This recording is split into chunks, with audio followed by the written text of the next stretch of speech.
We talked about the eye watching, and now we talk about the mind watching, thought watching. Inspect your thoughts. When it is seen that a thought that is appearing in the mind or as the mind is not true, then you must verbally declare it's untrue. This is not true. So not just think it's not true, but actually say this is not true. And then one wants to know, well, what is true? And as a matter of fact, most thoughts are not true.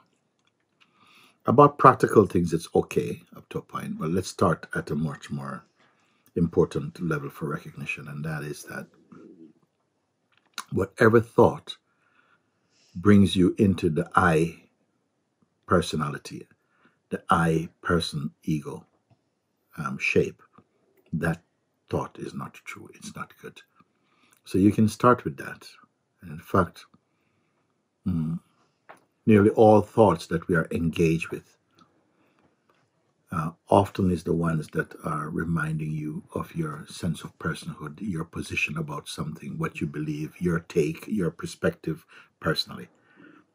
So, of course, with being vigilant with it and watching, you'll probably feel, oh my gosh, all these thoughts are untrue. Don't be surprised at that, because what you are going to discover, don't be disappointed. What you're going to discover is the space behind the thought, the space that was before the thought, the space that's there during the thought, but is hidden or eclipsed because the attention goes to the thought, and the space that is there even after the thought has dissolved. And that space I'm calling the space of being, your natural state, peaceful, calm. Of course, mind will say, but I can't live like that. I've got things to do.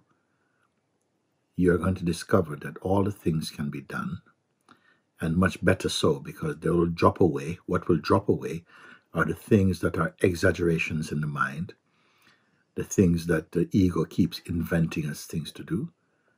But then your whole energy field becomes choked up with just things to do lists, and also those thoughts that push you into states of agitation, fear, desire, anxiety. They are not true.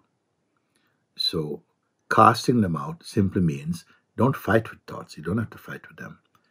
Just remember that also one thing, you have the power as consciousness, because that's what you are, to see that whatever comes and goes cannot be as true as you who witness them.